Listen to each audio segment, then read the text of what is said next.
Anything Media. Abinchi ebibadde mu weekend gye tukuba emabega lunaku lwa Saturday essaawa ziri mwenda tubeera ne program yaffe the earthquake obunkenkate ne twogera ku biki ebibadde mu week andi ne Hassan Musa program yaffe eno enganzi tubebaza mwenna abeerako okuba nga temugiwuliriza wamu n'okugiraba wamu n'okugigoberera tugenda kuba nga twogera ku nsonga ez'enjawulo ddala ezibadde mu week tugenda kubeera nga ate twogera ku tujja kukonawo katono kwogera kwa President Museveni tujja kuba nga ate twogera ku nsonga eziri e Kenya akalulu kabindabinda abasobodde okwenda nga bagamba ab'amafuta ate basobole okuba nga bafuna amafuta mu bungi tugenda kwogera ddala nnyo okwegatta ku opposition ddala FDC ne NUP wadde ne GMA yabaddeyo tulabe kigenda kuteekawa opposition yowayi kyali kibaddewoko bwekiba kyali kibaddewoko kiki ekyaleetera obuzibu ebyo n'ebirala bye tugenda okuba nga ate tukoonako naye nga tunaakubira nga tutuukawa nsaba kubuuzaako keekadde okutandika omukulembeze okusabula kubona mulenga asabula Kazibwe Bashir n'amusabulirawo neyanza sebo ekitiibwa naye ffe tuzenga tugamba abantu bulijjo nti NUP ng'ekibiina bwe yajja n'abakulembeze abagikulembera waggulu naffe abali mu level ez'awansi tetwajja mu bukulembeze oba mu byabufuzi bya ggwanga lino kusiika binyomo kyekisooka ekyokubiri tetwajja kubanga nga ebibaddewo nga bwe biribeera nedda twajja okuteekawo essuula empya new chapter mu bukulembeze naddala opposition kakati bwe tuba nga twagala okukyusa eggwanga lyaffe lino nga tulubirira nti tuvumirira buli kikyamu ekikolebwa gavumenti ya nakyemalira equally ngeri yemu gye tulina okuvumirira ne bannaffe ate abakola nakyemalira byakola so yasabudde kekadde akatuufu tewali kadde katuufu akadde akatuufu keeko kati NUP ofe bwe tukola bwe tukulaba nga byokola ebigendererwa byo n'ebikolwa byo n'ebyokola n'ebyotambula n'ebyoyambala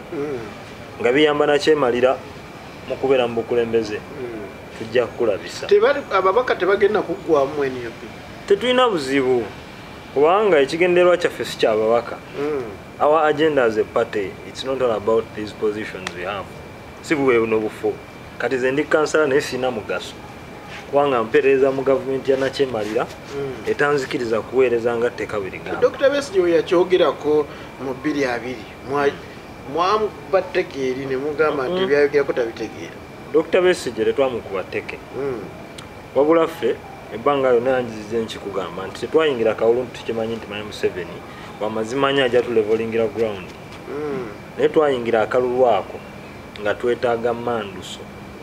kati mwagifuna sparking point manduso yaliwo naye manduso yeffe we tugiyingiramu kyobola wili yonna yali y'Abannayuganda be balina okukola ekimala nga benyigiddemu nga bo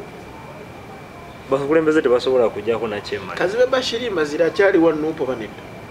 waffe wa Nuupu olw'okuba alina kaadi memba waffe ate alina kaadi yaffe izafagbeya ate omutima gwe n'ebikolwa bye tebikyali bya Nuupu so aliye wammwe lwakuba wa kaadi neyanzanya neyanze kansatwa kekadde okusabula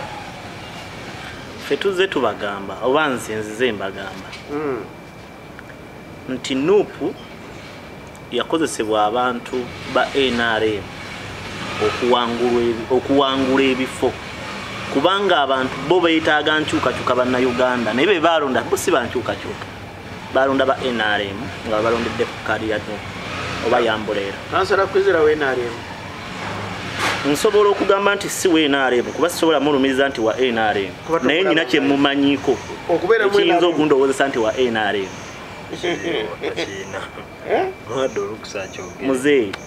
muzeeyi taata musajja wa NRM nnyo ekisoboka kubanga bangi bazze bagamba nti abantu Kyagulanyi bakolagana nabo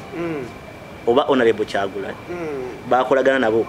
abasinga obungi bataata baabwe ba NRM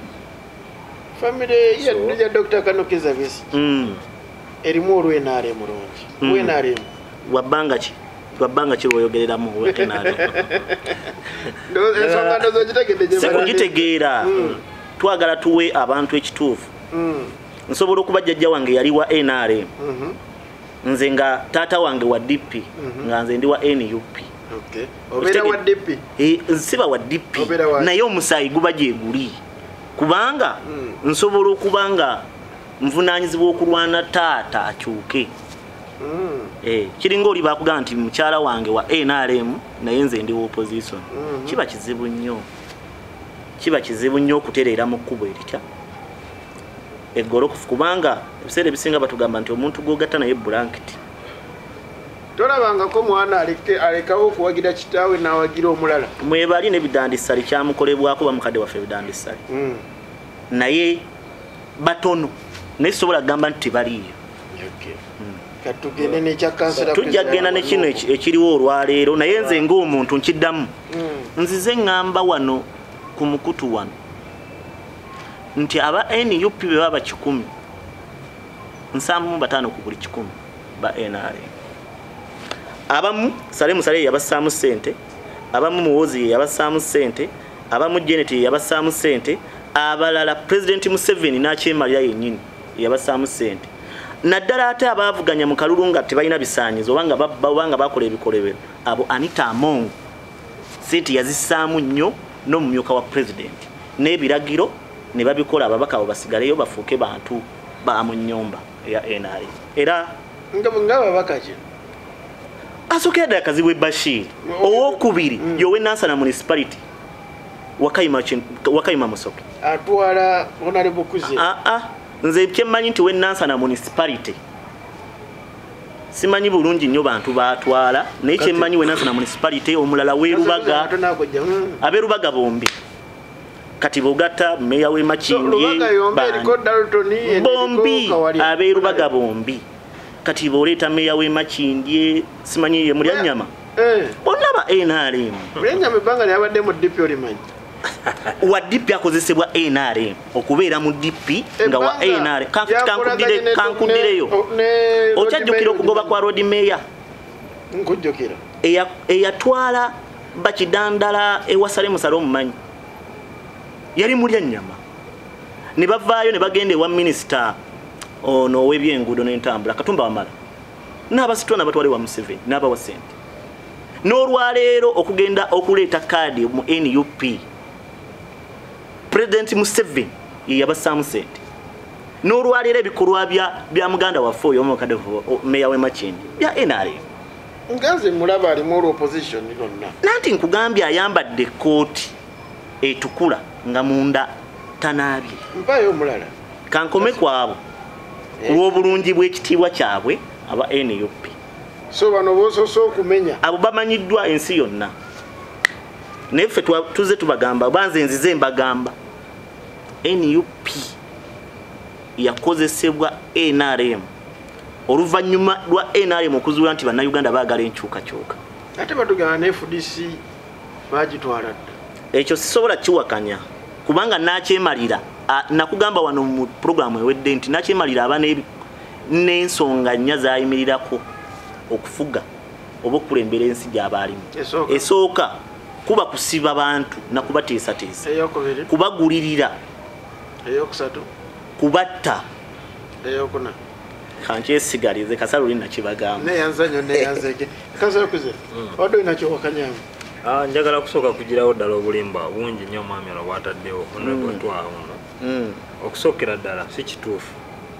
nti muzeeyi wange we naalimu nnyo aye kandooza tamumanyi bumanya muzeeyi wange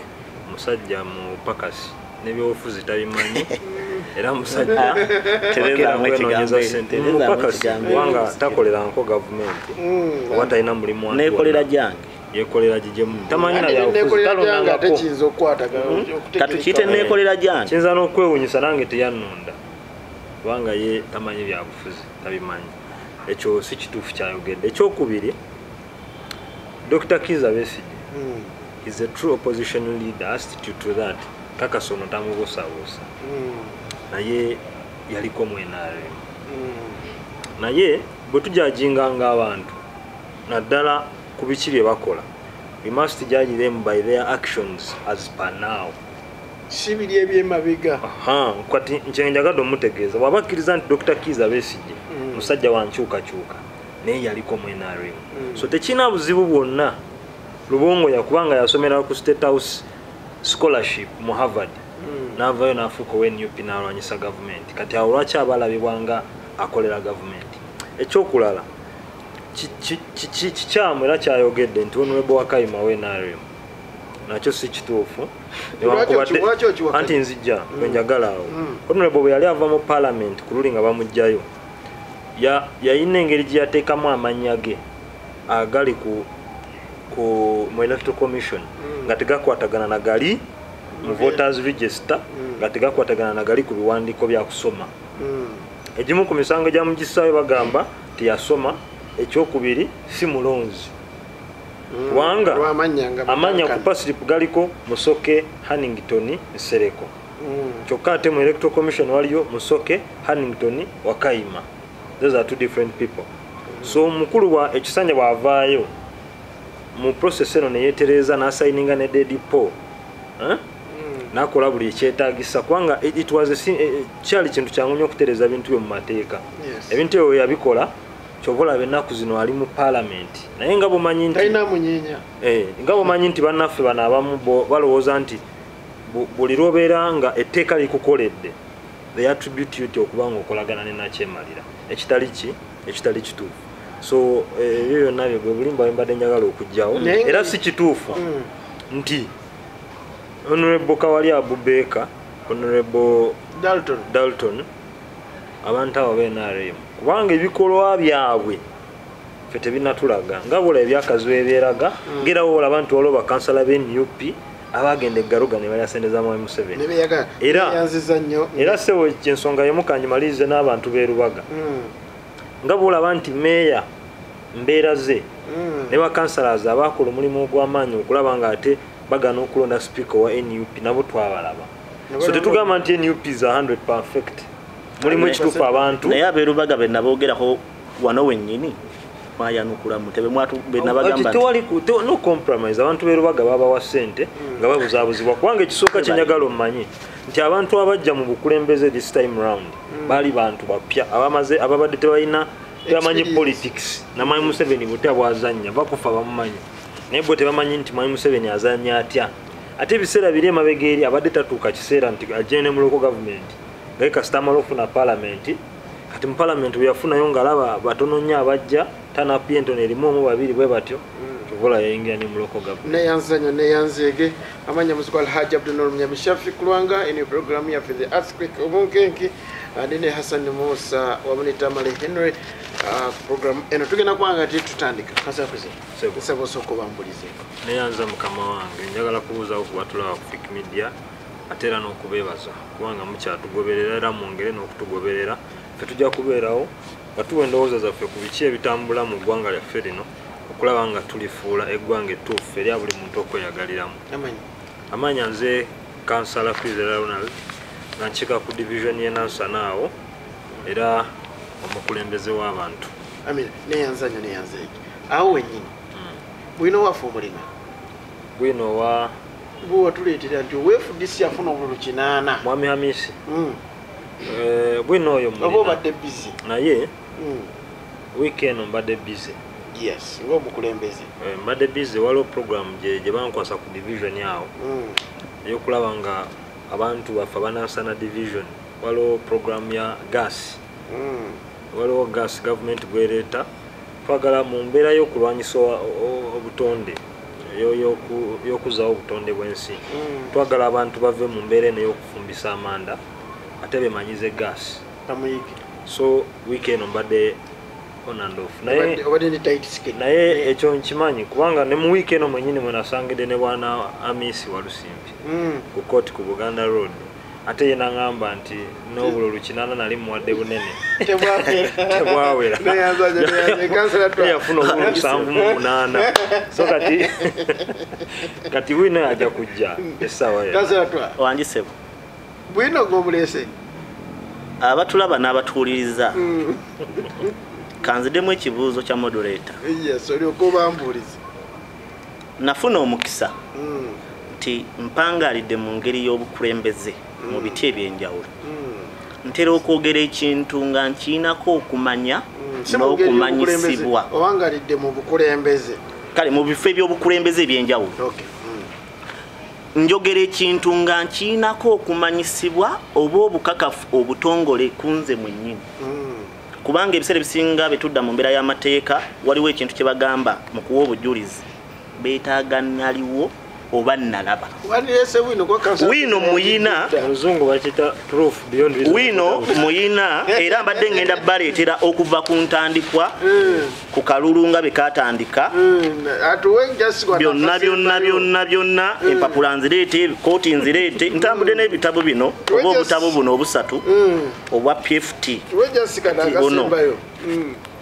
buli busatu. Naye wino ntambudde naye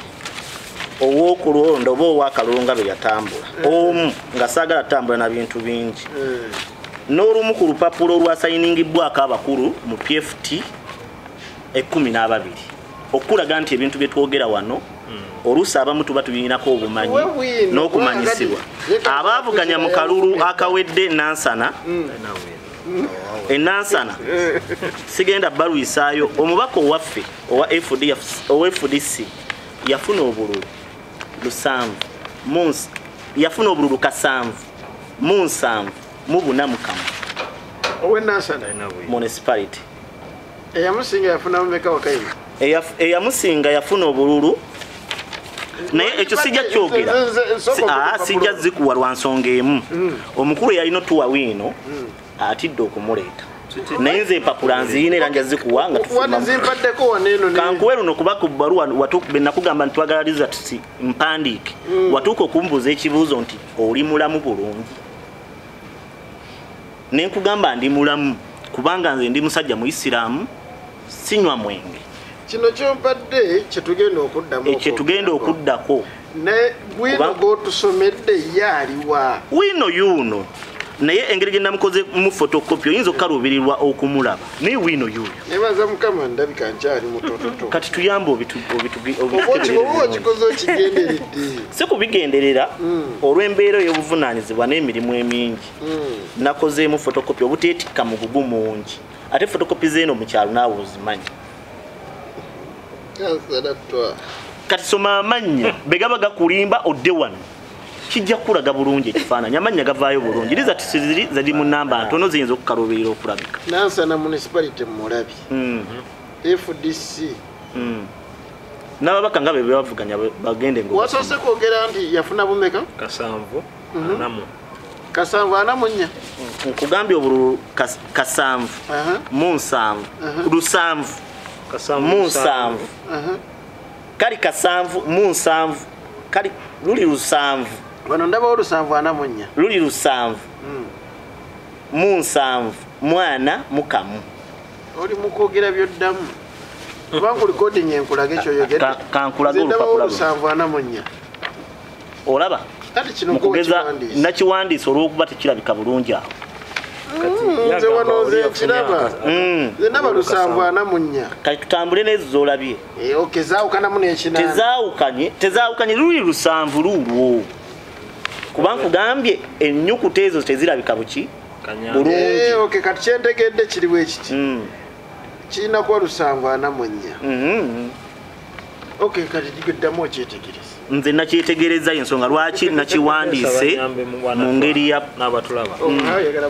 njagala muyambawo ente ekisooka meya wa division ye Nansana gyentuula oba gyenkiika y'omu ku bantu ababiri abakkirizibwa okugenda mu Tale Center kwe yaliwo okuba Wakayima naye bwe yali avaayo buli candidate records zetu ziyina eziri official nga nkulaga declaration form yaweebwa mwami Wakayima yennyini yawangula ebaako ne ba candidate abalala ze bafunye okuva mwami Robert returning officer waki kati mwami Twaha bino ebintu byatuletedde bikiro kitwala omunaku tekirinaako yadde how authentic kale mu luzungu bakigamba how authentic kankwanguyize this document omanyi tetwagala nnyo kwogera so bintu biweebuula kitiibwa ky'abantu nga tetubiinaako bukakafu njagala nkulage wano kugugo mu bwangu ebintu obirabe okitegedde ku Google omanyi oluusi bwe tubeera mu puroguramu eno twagala nnyo okuyamba abantu okutegeera ekituufu ogenda kijja ku Google kugundi kwekiri bulungi wano kuki genda kugundi electoral commission kale osobola okuyamba abantu nze bwe ngenda n'ekyo kiri Lusambana munye tekiri Kasamba kyenjogedde kitegeerekese bulungi eri bannayuganda oyagala kgenda nakikyo nakyange neyanzanye neyanzege abyo nebyo tugenda kubyogerako wino mulete kazoke mu mulemu katono okudda tugenda tandikirawo abebibiina abali mu kuludda oluvuganya gavumenti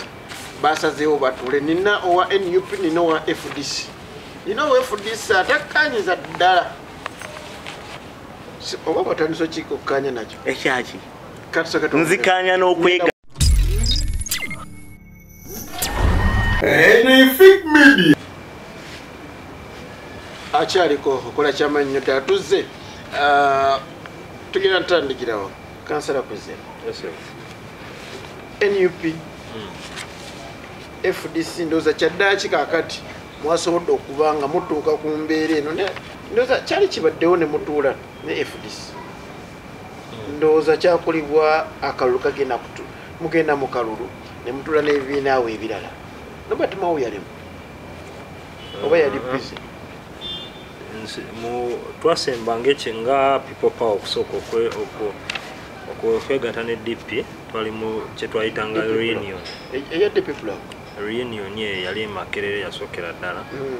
gwe mulundi nga biseera byo NUP yali tennajja waliwo people power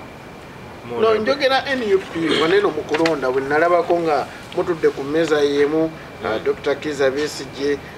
omwami Amuriat n'abalala okay awo ngenda kuba nga nzijjawo bwe twali tutuula awo tugende maaso sinabuze bwe twali tutuula awo waliwo embeera ey'okwagala okukola kye twayita United Forces of Change naye olw'okuba nti ebiwayi ebyenjawulo byalina enkwata gye byagala okukwatamu ensonga zaayo nga Dr. Kiza Besigye agamba nti tetusobola kuyingira kalulu ng'ate obukulembeze waffe NUP tugamba nedda katugezeeko kalulu ku luno okusookera ddala tulabe nga waliwo abagamba nti akalulu tukayingire abalala bagamba nti nedda kalulu tukayingidde emirundi ena kaganye tukoze tutya kyova olaba nti embeera kola ebyo byonna byaliwo kakati ekiriwo noza kigenda kuba kyawukanye ebibaddewo byonna bizze ng'okwegatta kuno kujja kunoonyaako ani agenda okuba frontier ani agenda okuba namba 9 ku opposition ayivama kizze kigaana kati kuno omundi kizze ng'ebbanga likyabulayo kyendaba ekimu ku bitandisa okuba nga bikolebwa kwe kukkiriziganya nti owaayi kino ekitundu kankyesonyiwe gw'okiyinamu obuwagizi teekayo nzije mabegawo ngetulaye nti mwakikola Soroti abanyu FDC ekikoze ebusoga nupure ezemu ekikoze saidi y'ekisolo so kati njagala kumanya kino eno kigenda wangala mpaka ddi yowaayi kigenda kuteekawo opposition neyanza moderator naye kyamukisa mulungi okuterawo forum ngeno ne tujja okulambululiranga abantu ensonga ng'ezo kyanaku nti okwegatta ku opposition kuno bannamawulire ne bannayuganda abamu babadde bakyakulabanga basically okwokulaba nga twenyweza mu bululu ekitali kituufu andi ate munnabuvaamu nzijjawo ekibadde Soroti kyenja okwogerawo nga situnde na mu byekayunga kyayongedde okulaga nti ne bwe tunaakola tutya okuyingira mu bululu obw'enjawulo tetugenda okufuna bwenkanya tulinga abatambulira kati ku kisa kya Nakyema ya Museveni kubanga kyalabiddwa n'omwana omuto ti abantu ba Soroti basalawo nti mwami Atan Moses yababeera MP waabwe naye ate nakyemalira ye nasalawo butya bulala kati embeera ey'okuvaayo bwetonera yatulaze essuula nnene nti ekyamazima kiri nti n'akalembereza akatono akabadde kasigaddewo ng'omuntu wa wansi asobola okwendera omukulembeze gw'ayagala mwami Museveni ekyo yakyo yakiganye kati ateekawo obukulembeze ku bantu mu luzungu kye bayita imposing leaders on people ekyo no kyekyabagudde abo abakulembeze abakulembera ebibiina bye tulaba nti bikyali ku mulamwa gw'opposition ne batuulamu ekigendererwa kyeki kirabise nti essaawa zino tetukyasobola nga bannabyabufuzi kuyita mu kalulu ne tujja mu mwami Museveni ekyo kati kiganye kyo kiganye era byebimu ku mwayagala musoke mukitezeeko nakugambye nabadde ntandika nti akalulu kano twakayingiramu nga tetulina kyamaanyi kye tujja kukasuubiramu era nga tetumanyi nti mpozi ogamba nti obubaka bwa palamenti abaka b'NUP bawangudde Buganda n'abalala naye missoni eri gye twalina eya 2021 simanyi oba lwaki abantu beerabira nnyo ffe tetwali mu presidential race oba mu bululu obwo nti twalina missoni eya 2021 era yali yakujjako nakyemalira naye missoni eyo bwerema abakulembeze abakulembera ebibiina balina okutula ku drawing board bagambe nti kiki ekyaganye nti ekyamazima tetusobola kujjako mwami Museveni nakalubu kiki ekiddako nti ekiddako kyakwekalakasa nga abakulembeze PFT n'ekikola netwala red card emirundi 3 ku street naye ng'abantu red card tebagigula tuli fenna kati abantu akalulu kaganye NUP strategy gyeyagala red card abakulembeze byajenyigiddemu eganye okukola tuli fenna kakati kyekiddako bakulu tutuule tulabe akalulu kaba kaganye okujjako mwami Museveni nga naffe abakulembeze tugenze ku street kiganye kyekiba kiddako ekiddako kiba ekintu kimu kyakukunga bannayuganda kubategeeza nti naye banaatulonda ne bateeka mu bifo bino bye tulimu n'akaseera katuuse kati nti tebakyasobola nakwesalira wange bwe balina tteeka mu kifo n'olwekyo bannayuganda kwe kubakunga nga twegatidde wamu nga opposition forces okulaba nga tujjawo nakyemalira gwe mulimu gw'omukago guno gwalabye ogwatuukiddwako nagulabye so basically kizibu nnyo kubanga webigendera by'omukago guno tebagana tetwagala nakutuuka mu 2026 naye our focus is not abawakanya ekya mwami Kyagulanyi kyeyakoze okutuula ne Dr. Kanukiza Besigye lwaki nga bamugamba nti oyo yali adda omanyi mwami Besigye kati essaawa zino atusingira mwami Kazibwe Bashir Mbazira ddamu ekigambo ekyo mwami Besigye atusingira mwami Kazibwe Bashir Mbazira naye nga bonna balayika bali mu kategore y'emu lwaki Kazibwe Bashir waffe naye ate ebikolwa bye BNRM nnyo kyokka ate mwami Besigye si wa NUP naye ate akulaga nti ali institute tasobola kuva ku mulama gw'opposition kati ani gwoba oyagala so kyenyagala okulaga nti essaawa eno si yakulondobamu ono weFDC ono wakino twagala omuntu nga regardless ekibiina ky'ebyobufuzi kyavaamu naye nga ali ku mbeera y'emu ey'okulaba nti tujjawo munakyemali ebintu bino kubanga ekintu kino baakibagamba dda naye lwaki mukiraba kati kuba emabega wonna kati ekintu ky'okwegatta nedda ekyo si bwe kiri naye ekintu ky'okwegatta kirabire mu ttulu baweeriti nti singa twayingira mangu mu kwegatta nga twegasse ne DP kubanga ne DP ebadde bali emabegako wali ebadde bali wangi kibiina ky'opposition newankubadde bana totubuzaabuza moderator newankubadde fe tubayo tugirabamu ebituli naye otugamba okwegatta mu kaseera kali ne maawo yandibadde ku lupapula luno kati maawo aliwa so kyova olaba nti okwegatta olusi buli lw'obeera mu mbeera nga yakusalawo kyetaaga obugumiikiriza kati essaawa zino tumanyi nti tuzannya ne DP tuzannya rather ne FDC tuzanya ne Jema, tuzanya ne PPP, tuzanya n'abantu abalala. Kubanga abantu abo tubamanyi nti ddala basigadde ku mulamwa gwaki. Newankubadde asobola okubeeramu elements ezimu mu bibiina ebyo. Muzanya na Asumani Basari. Tuzanya na Jema ng'ekibiina. Era yasayinizeeko nga Jema. Tuli fenna. So kati wetunulira ebintu ebyo na byonna ebintu ebimu ebiyinza okutulaga lwaki okwegatta kuno kwali kulina okuyimirira. Nga mpunzika basically njagala okutegeeza bannayuganda abatulaba nti ekigendererwa ky'omukago guno si kigendererwa kyakulaba butya bwe twenyonyeza, butya bwe twerekera ebifo, butya bwe tukola ki, butya bwe tugamba nti FDC y'amaanyi wano ebeesimbawo candidate. Ekigendererwa kino kyakulaba nga tukunga bannayuganda okwebereramu, nga tukunga bannayuganda beegatte, tuli fenna tulumbe twetaase. Era sebonzekeza mu kwasa akantu byebintu byebimu byetukola ki byetulinda okwo ekabonera akalaga betugobaganye tuyina bbawo beedikka naye mu kuyambeko njagala amukolo namanye nti red card bwagiwanze tekimala. Eno red card erina okubokala mu mitima gy'abantu bali abawansi. Ffe nga abakulembeze wano nga betudde wano tetusobola kujjako Mwami Museveni, naye abantu baffe ke bali kiyiga kyobola nti Mwami Besigye atambudde ne red card naye nga bwatuuka mu town bamukwata ne bamuyola ne bamukuba eruzira. So tulina okuinstiringamu obwongo mu bantu baffe bamanyi nti be balina okukwata wali awanene kubanga be bangi era buvunaanyizibwa bwabwe okulaba nga nakyemalira akola ki. Kazatwa wike jogena kujja enkofira power.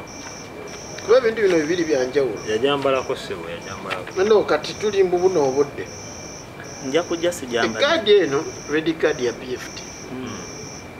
Si ya mukago goli. Enkofira ya power si ya mukago goli. Ebintu ebyo ndoza bibiri byawukana. Omukago baguyita batagwe begatidde. Mukago gwine erimi. Tewali na mukago guli awo kiri kyabadde kiwandiiko okukanya bukanya ku biki bitugenda kukola. Kati tekitegeeza nti kati simanyi oba obudde bwa muganda bwange buweddewo oba bukyaliko kuba gwe nkumanyi otera okumuwedda essaawa namba nompa eddakiika 2 ompadde ssebo nkusaba mu ddakiika zange osooka osomere bannayuganda abakulembeze abasayininze ku lupapula oba ku ndagaano oba ku kiwandiiko kye nabagamba wiiki ewedde nti ebibiina by'obufuzi ebingi bwe biba biri mu by'obufuzi okulaga nti byegasse wabeerawo endagaano empandiike kwe tuyita okussaako emikono okwakolebbwa. Olupapula luno lugamba nti the current mega social economic crisis is directly related to the population having no say on how their country and her resources are managed. Ke kasemberayo ddala ku mpapula oba ku kiwandiiko. Okay. So waliwo ebirala ebigenderako ebisooka oba ebitandika. Kati so ondeetedde kino. Njagala nsinga kwagala awo we baasayininze n'abakyala basayininze. Kuliko Saddam Gaira wa PPP. Basalira Asuman wa Jema. Kyagulanyi Sentamu wa People Power Stroke NUP. Kiza Besigye PFD Stroke FDC. Waswa Birigwa FDC. Yes wa PFD. Yazze kulwa FDC nga chairman wa FDC. Lukwago Elias wa FDC vice president.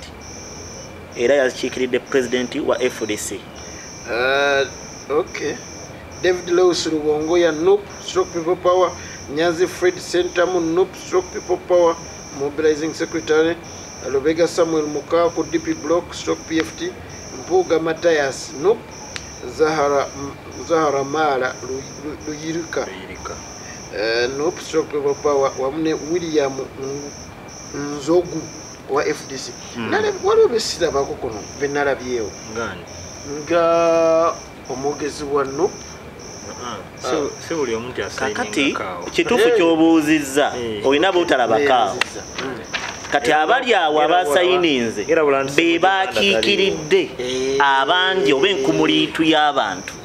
etaasobodde kusayininga ku kiwandiiko. Bannyabo ne bassebo bammemba b'omukutu guno oba abatulaba n'abatuuliriza mbalamusizaako buli omu kiti kye nga bulijjo twaha. Ndi musanyufu ku lw'ekirowoozo kye nzenguza bannayuganda, ku lw'enteekateeka gye nze ngamba bannayuganda abamu nga tebaagala kukiwulira olw'okuba nti balina ebintu bye baagala okuwulira ne balekerera ebituufu ebirina okubagambibwa. Oluusi nga abamu tubali tutula nabo wano mu studio kati bavuddemu, bayinza okuba ng'abamu leero tebalinawo. Kyamukisa mulungi nti twasobodde okutuuka ku ndagaano empandiike.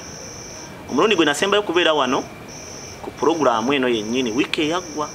nabagamba nti ebibiina by'obufuzi ng'era be nabagambye nti ekitegeeza okwegatta mu bibiina by'obufuzi eba ndagaano empandiike. Buno bwe bukakafu bwe mulina okubanja abakulembeze bammwe nti bakkiriziganya okukolera awamu ne bassa emikono ku ndagaano, era twakiikiriddwa abantu 12 okuva mu bibiina by'obufuzi eby'enjawulo n'ebisinde by'obufuzi mu Uganda era eby'enjawulo. Nati ngambye ebibiina by'obufuzi n'ebisinde biri bibiri. Nkusaba okkirize twanguyirize bannayuganda kubanga ebibiina by'obufuzi tebisobola kuggwayo n'ebisinde tebisobola kuggwayo, wabula abakkiriziganyiza okukolera awamu basobola okukiikirira abalala. Kale ku lwa bannayuganda nze ndi musanyufu okuba nti abantu betulowooza nti be basinga okuba nga batunuulibbwa nnyo bakkiriza okukolerwa awamu. Ekyo nno kyanjawulo. Ensi nga Kenya ez'ekikola era bingi bye batuuseeko ebibayambye okuleeta demokrasiya mu Kenya. Oba oli awo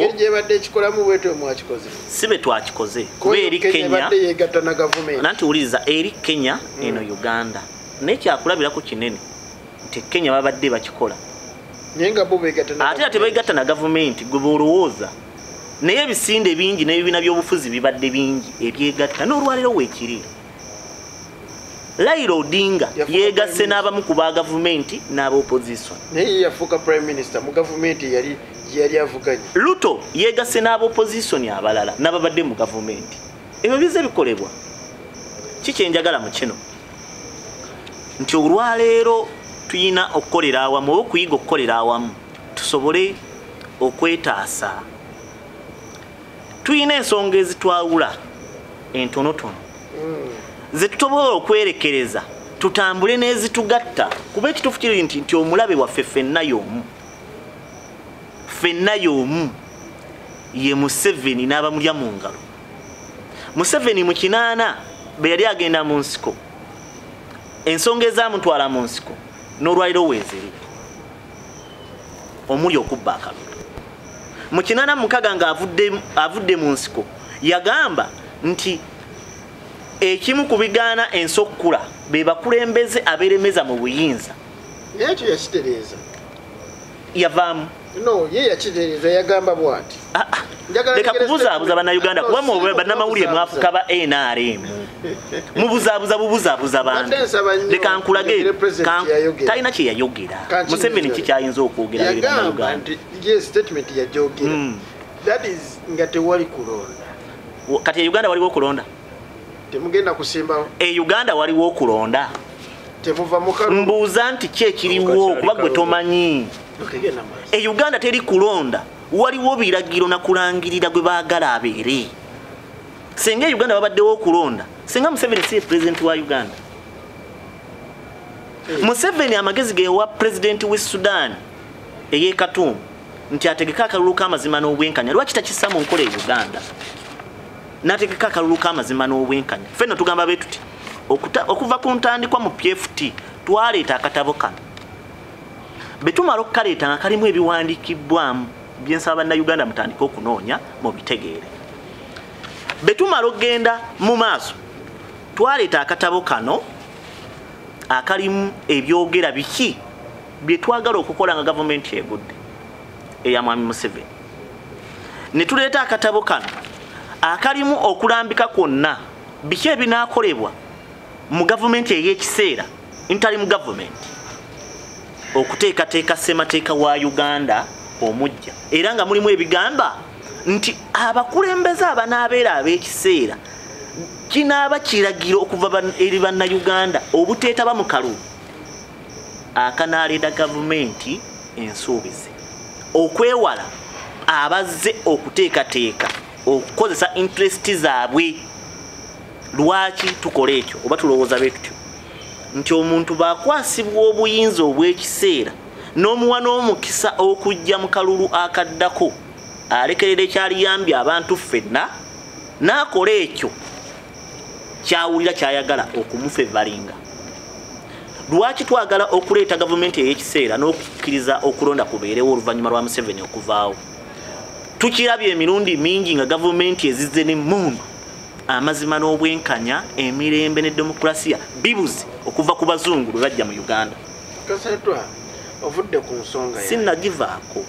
nkulambulira lwaki twegatta. Tetwagala kwegatta kukwata mmundu nga Museveni bye yakikola. Twagala kwegatta kozesa bumu na kwogera ddoboozi limu mu nkola yonna.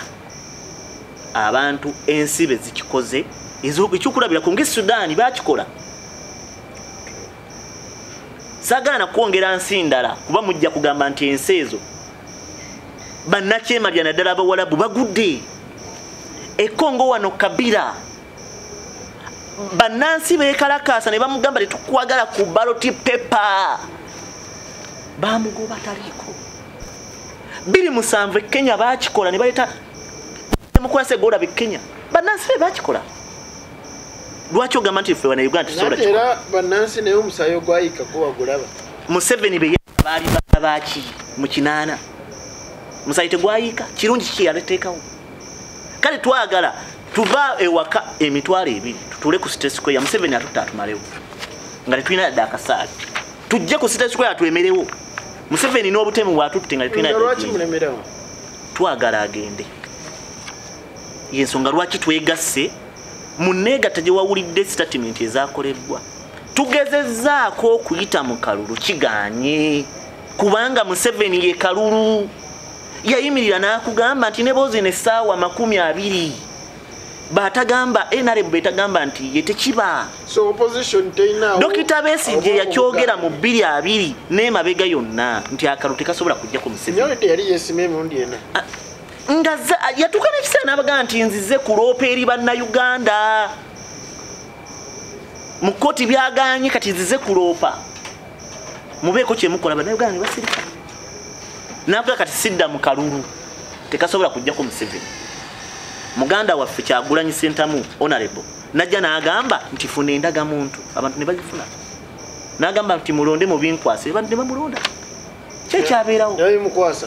kyekyabeerawo. Kyagulanyi olwaleero yakugambye akalulu tekasobola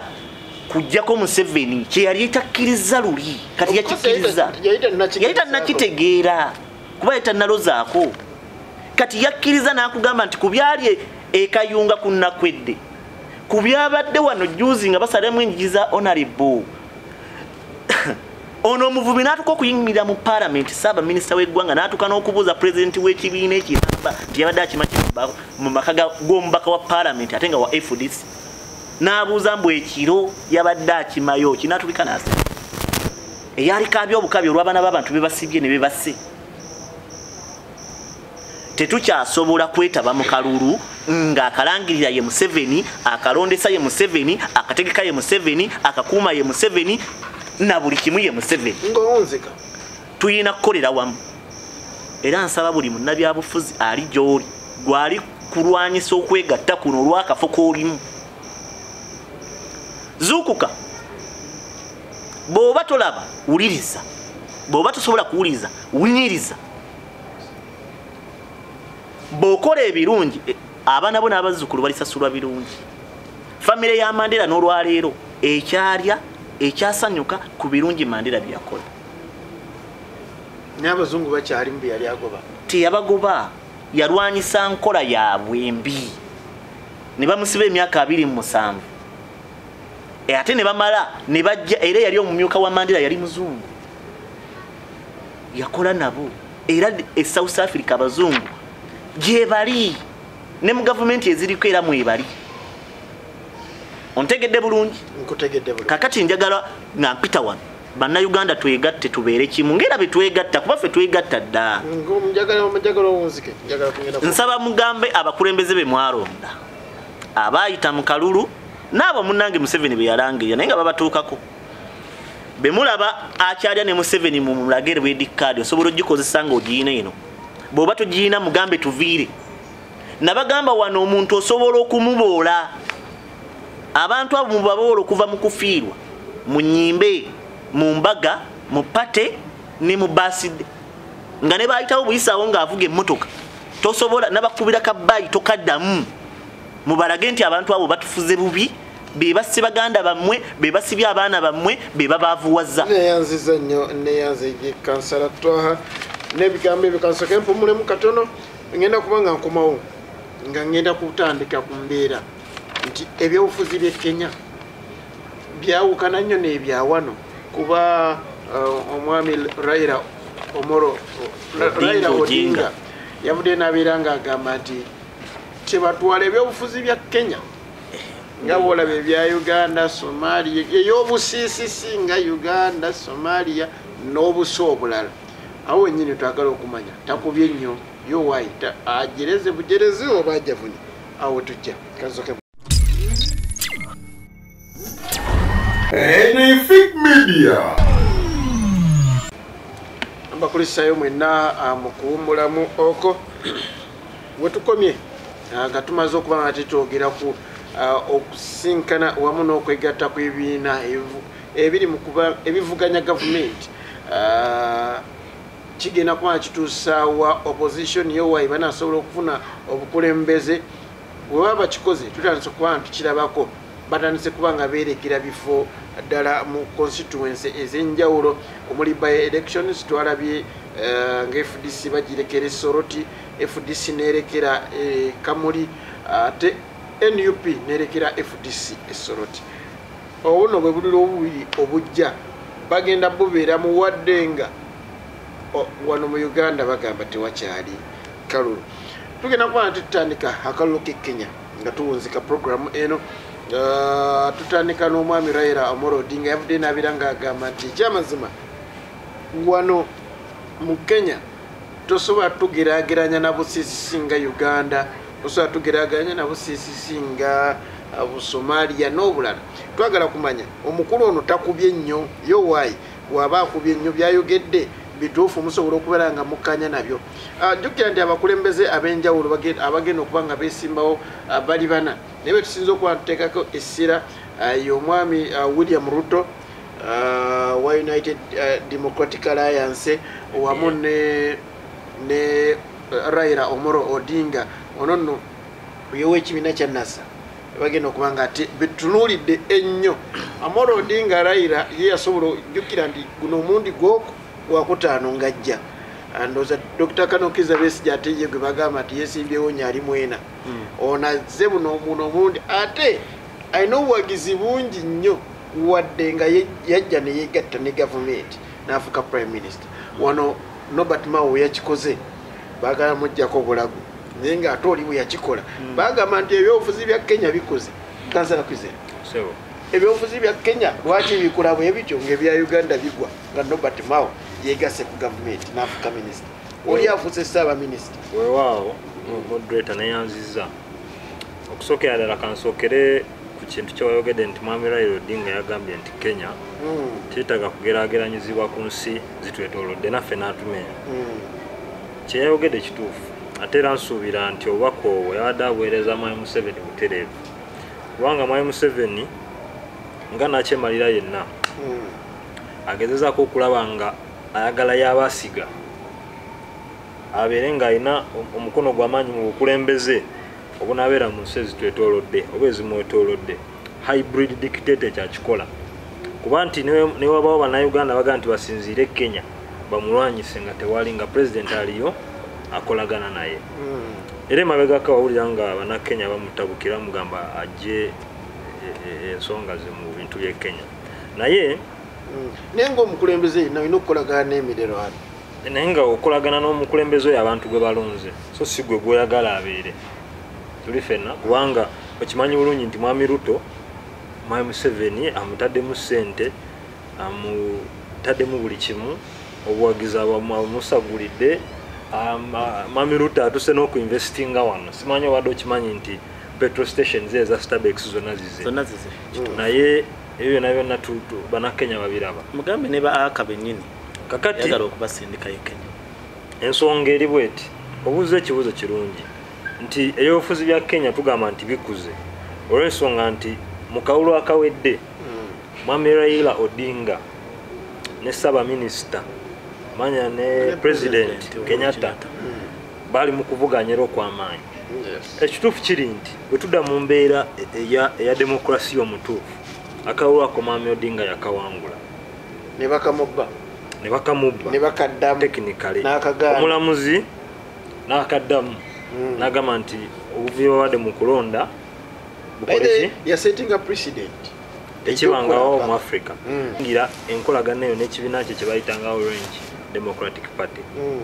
kakati Mwami Kibaki olwokuba yali akimanyi Mwami Kenyatta ng'akimanyi nti essaawa yonna constitution yamulagira ebisanja bimeka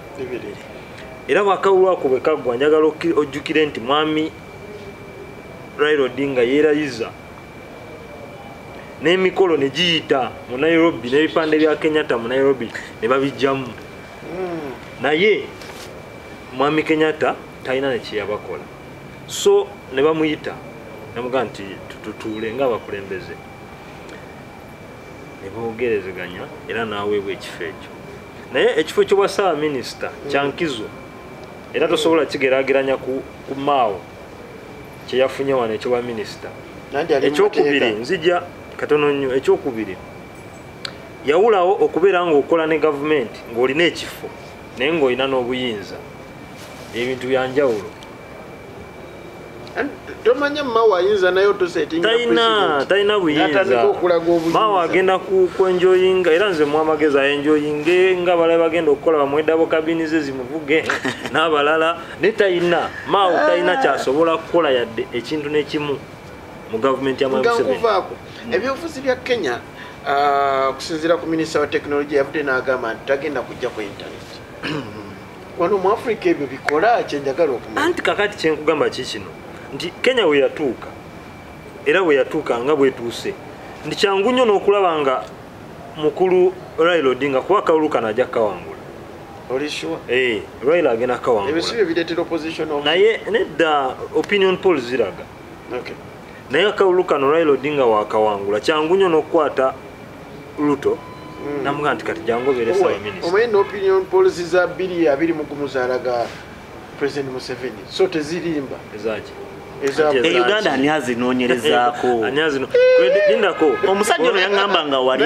ngambakana naye omanyi nedda kankubuulire njagala nkubuulire kino okitegeere waliwo opinion polls ezikolebwa obula bulungi nnyo nga zikolebwa ebitongole ebiri credible naye toyinza kugamba nti New Vision ekulirwa Kabushenga oba ekulirwa Doni Wanyama essaawa zino tiyakoze opinion poll egambe nti Kyagulanyi ajja kuwangula never naye USAID wezikola oba ekitongole ekyo oba UNHR oba eriwo yonna yonna yalagaani kyoyagala kugamba mu kawulo akawedde tulina opinion poll gye walaba nga Kyagulanyi akakulembedde People Power ne Ghetto TV njagala ombule tewali kitongole kiri credible kyafulumya opinion poll ngola Kyagulanyi akulembedde kubanga nzijukira n'okujjukira ne European Union yennyini yavaayo ne bako n'okugugulana ng'egambe tejja nakwetaba mu byakuno bya election byakulondoola observation y'akalulu lwaki ngeetidde ng'ekimanyi nti ebintu yegendamu yalabye eddawayo ate gavumenti eyogera kirala tewakiwulira kakati ebyo byolina okumanya kiri kimu nti opinion polls zibeerawo naye zikolebwa for the best of interest kati waliwo amakampuni g'ama TV agali mu Kenya ogalaga nti William Ruto yawangudde ezo lwaki muziwakanya tetuziwakanya waliwo neziraga nti gundi yawangudde nenze wengenda ku CNN nekola opinion poll kulonda kwe Kenya negamba nti Raila Odinga akyali waggulu nsobola ogiwa credibility era nenjikiririzaamu kubanga eri CNN tekiri kitongole nti kisobola okukolera Odinga ng'omu opinion polls ezo bazikolera bazisinziirako ki kutuuka mu kifo ne bafumubuuzayo abantu nga 10 bategeera nti bano of course the research nkugamba kati research bakola random sampling era basobola okujja ne bagamba nti wano mu Buganda Kyagulanyi yasinga nti abaffe bwe tugerako eri mu western Museveni ayinamu kenkizo ne bakola ne Kyagulanyi n'obwagizi waliwo batatuukamu kyanti kye bayita random sampling ate kyovula bakati ensi tetukikkaanya nnyo naye kyolina okumanya nti opinion poll abakugu abagikola nga kitongole nga CNN kigikola mu buli kitundu kya ggwanga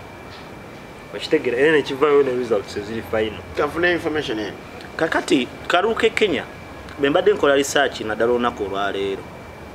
Raila Odinga abadde mabega nga bolugamba nti abadde mabegako ebitundu 7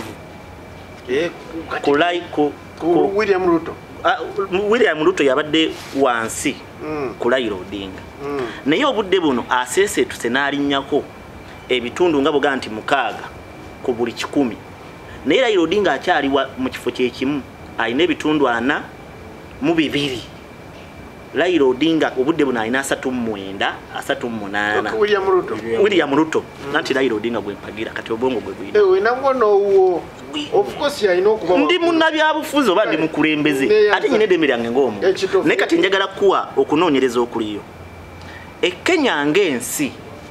eri ku mutendera ogulimu demokulasiya ngenda kujjaawo kankuzie kasakuzina nsaba obunzike nga mpunzika tulina ekintu kye tulina okumanya nga bannayuganda era twandibadde tuyigira nnyo ku Kenya eno demokulasiya ono gwe mulaba Kenya gwetuuseeko essaawa zino oba gweriko oba gwekyewolesa niwankubaye naye tenakubeera 100% perfect naye gwetuuseeko kati tiyava buvyawo n'ava buvyawo n'agwa bugwi mu bbanga naye nayo 27 yalimu ensasage naye tulina okumanya nti 27 ayina kyeyakola ku biseera by'omumaaso ebya Kenya nakati bwebiri njagala owagirani nze mpagira Raila Odinga wa myaka 7 William Ruto ali mu 5 tikigambye owagira omuto anti ekingamba kuwagira omuto ng'ate omuto talina njawulo oba talina njawulo na tali connected n'abantu gamba kati sawa zino leka nkuwa example eri live yotegere bya wana Uganda okuwagira Kazibwe Bashir Mbazira omuzeyi talina buzibu anti mpuliriza nkunyonyole sagala nzire mu kyoyagala kuddamu okuwagira Kazibwe Bashir Mbazira mpagiramu Besigye ne bankwadde mukulu Kazibwe Bashir Mbazira kubanga Besigye yakulaga nti alumirira omuntu wa wansi ye Raila Odinga ono mwami Ruto tetunuulira nnyo myaka mwanguyize uli ansa gyayagala gibuuze nze emyaka mpuliriza nkunye gibuuze nze ebiseera ebisinga bwe tuba tulonda nga tulonda abakulembeze tulina kutunulira nnyo mukulembeze ono kikyagatta kuzima ensi yaffe so si myaka awo nkwagadde nnyo neyanzege so omuzeeyi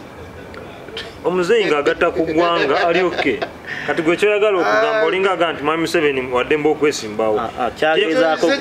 kyagezaako tewandibaddewo obuzibu lwaki mwaleka Museveni omukadde ne muwagira Kyagulanyi omuto Museveni takyayongera ku ggwanga n'akawaayiro kano kagikwate katogikwatako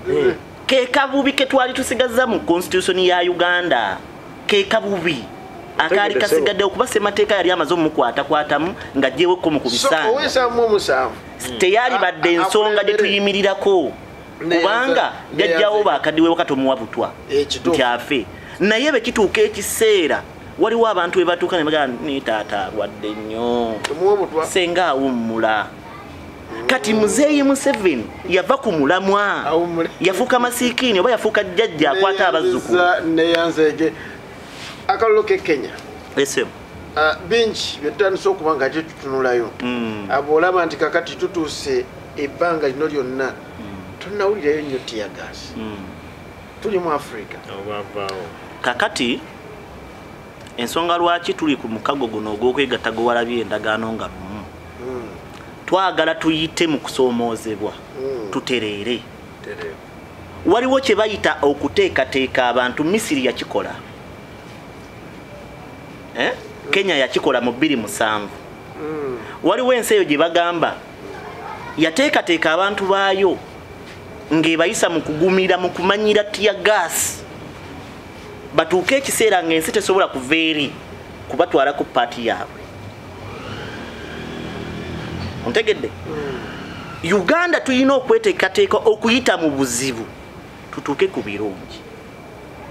Kenya mu 2007 baatemagana amajambiya,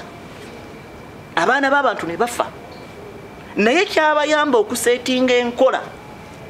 ne demokrasiya gw'olaba Kenya gwe twenyumirizaamu ffe ab'e Uganda n'okutuuka okutuyisaamu amaaso. Pulezidenti ajja n'atugamba nti temutugereegeranya ku Uganda, naye nga Museveni yagenda okukwata Uganda n'abakulembeze abaaliwo nga ffe wawali emmere ffe tuwola Dubai. Kitegeeza ffe twali waggulu nnyo, ensi yaffe bagiziise ba Museveni ne banna bamulyamunga. Ogeraageranya Raila Odinga ne General Museveni. Museveni ali wansi nnyo ku Raila Odinga ku ndowooza n'okutegeera. Oyinza obageraageranya tobageraageranya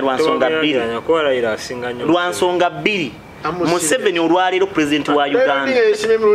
Ndeka nkubuulire nga ali mu system ki yesimbewo emirundi 5 ng'abantu bamulonda. Linda ng'abantu bamulonda. Ye system Raila Odinga mu yesimbirawo nagwa ne bamuga n'agamba nti bamupya akalulu. Koti nevayo negamba nti kituufu bakatandikwa omwami ono muwesaawa nompe dakiika 2 katutandise okunnemesa okutegeeza bannayuganda. Koti negamba nti bakaddemu Raila Odinga n'agaana okwesimbawo olw'ensonga agamba nti ekyaliwo oluli kigenda kukola ki. Leka kati nkubuulire omuntu ajja n'akugamba nti gundi wanzibye, naye okumanya wanzibye kampita omukulu w'ekika. Omukulu w'ekika najja n'agamba nti ani ti muzzukulu waani wabbye munno ti, naye olw'okuba wamubbye muddize ebibye ne maale nga nti jjajja omwami oyo ayina,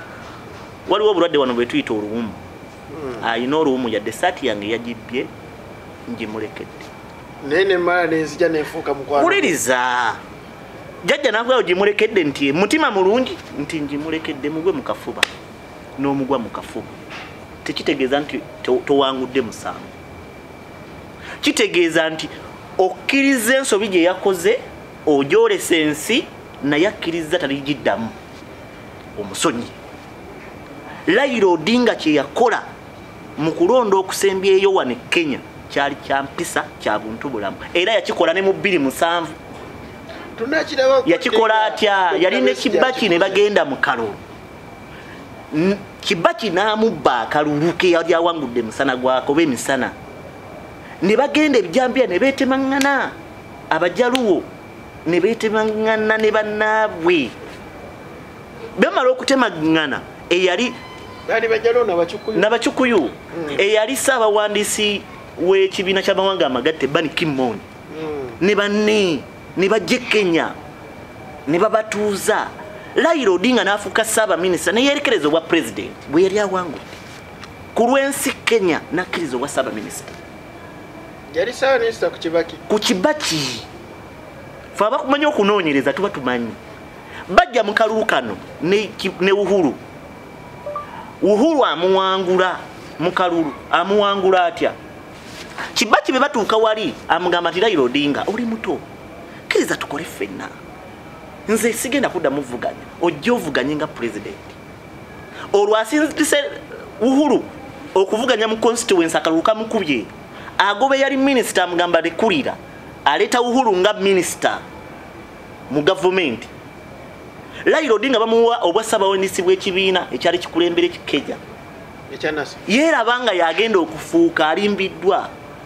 Kibaki be yali avaawo yagamba Uhuru jangu atawangula nga yadde constituency, era akalulu kyamazima kagenda okuggwa nga Uhuru alangiddwa kuba pulezidenti. Bagenda okudda mu kalulu ke twali badde tubalako ekisanja ekyokubiri ne Raila Odinga ne Uhuru, nga Uhuru abbya akalulu nga Raila amuwangudde emisana gwaka. Kati amubba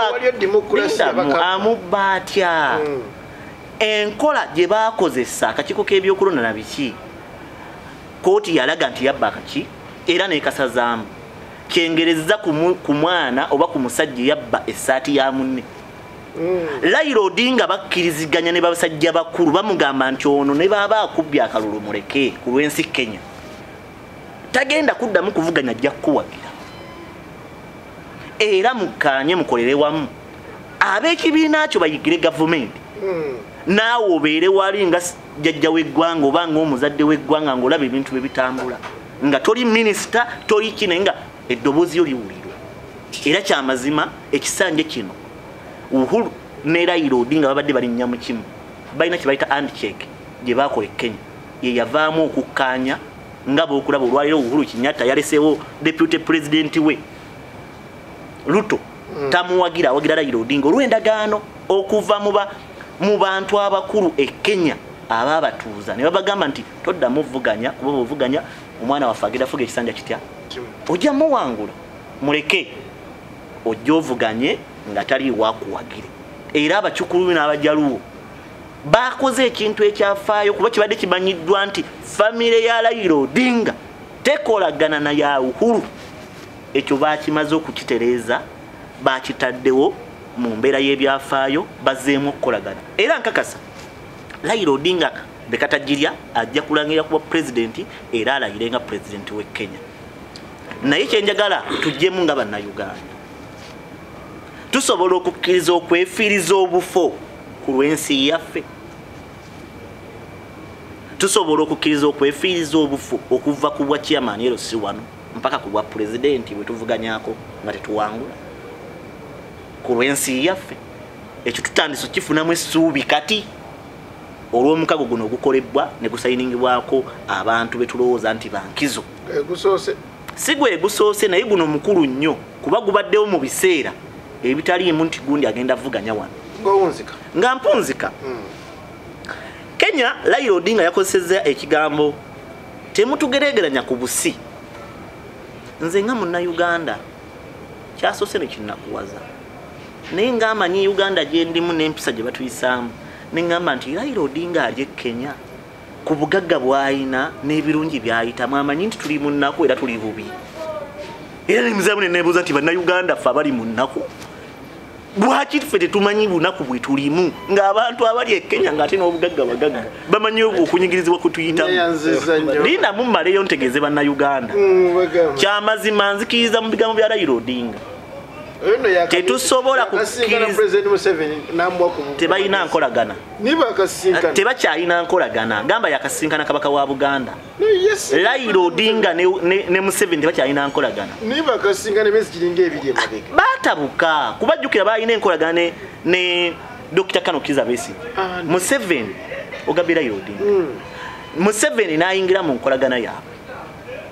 Museveni bayingira mu nkolagana yaabwe n'amaana amusamba kitabuse wano myezi ebiri si myezi ebiri olijjukira oli mukulembeze kuba mu Kenya yabadde atwala abadde special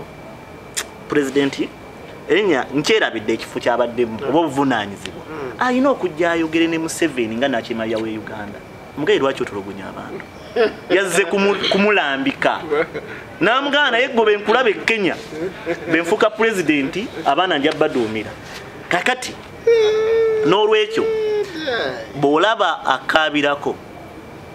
naye weekaabireko mbagambye Uganda ffe twalituwa ebintu ebyokulya na biki e Kenya kati Kenya teyagala natugeregeranya ku Uganda ffe twalituwola Dubai olwaleero baleeta ba penenti nga tebalina yadde 10 ne twewola mu nsi ez'ebweru ne tuwa ba penenti n'olwekyo bannayuganda mbasaba twegatte tulumbe twetaase ku lwa Uganda ennungi ku lwa Uganda empya ku lwa Uganda eyawamu abaana baffe n'abazzukulu batujjukire nzikiriza teri kirungi kitava muntu oyo abasoma Bayibuli bakimanyi atakole n'okulya takole ki talienga neyanza obadde mbadde njagala kwongerezaako ku bigambo bya honorable Twahono byayogedde olyawo n'okuwa mwami Odinga kye yali aza okwogerako ne mwami Museveni yo nakyemalira era nakuwa description nti bamuyita hybrid dictator bamala okuteeka ssente ne force yonna mu William Ruto amala okubala manyi yabala mangu nti ono omusajja de mutaddemu ezange naye kyamazima tajja kuwangula kyovulaba ayita eri bwati ate n'akulaga nti n'Odinga akolagana naye kyekimu kyakola kati nti osobola okulaba nti Russian foreign minister yakyalako wano naye ate mu nnaku olwaleero actually ate ambassador wa America abadde mu State House ng'awaddeyo ne ssente ezigenda okuyamba abantu ekaramoja n'embaali almost ndowooza zikola obuwumbi bwa ssente bwa wano yoyo Mwami Museveni munanfuusa wedde emirimu naye kale katuuze kyoyagala si mugezi muli wankwe era nga njagala kumaliza bwe nti ebintu bino byonna bannayuganda balina okumanya nti bali ku lwabwe kubanga bannayuganda abasinga essubi lyabwe baali bayitaddeyo nnyo ne mu Amerika nti emmeri yazza Amerika egenda tuyamba naye balina okumanya nti n'Amerika yennyini gye beesiguliddeko ekolagana butereevu ne Mwami Museveni nga ki kye balina okukola balina okwerwanako nga bo bwebabanga abantu besiriranga bakikola abantu b'e Sudaani bakikola nawono kisoboka nzikiriza mbasiibule bannayuganda Amerika ekigikozesa okuwa abagivuganya gavumenti n'abali mu gavumenti yo bali baddiira ekolagana ne Mwami Museveni abagulako emmundu ayitawo balina osigala mu katale yensonga lwaki ekugamba tekkiriziganya na Russia ne wa Ukraine ebyokulwanisa negaana okuwaayo abajaasi negaana okuwaayo ssente nti ate tuyita mu mateeka yo beetigale ng'ekola ssente obudde bunziruseeko eggwanga ly'e Kenya nonno tugenda kuddamu okuba tutunuulira ensonga zino ku Fit Media alujja kuba olunaku lwa Mande jjuke nti bagenda balonda ng'ennaku z'omwezi mwenda alujja kuba lwakubiri ku Mande atujja kuba nga ate twogera ebimu ku ebyo ebibaddewo mu bululu obw'enjawulo naki kye tugenda okuba nga ate tusuubira bangi abasobodde okubeera nga ate beesimawo kisinziira kirowoozebwa nti abantu abasoba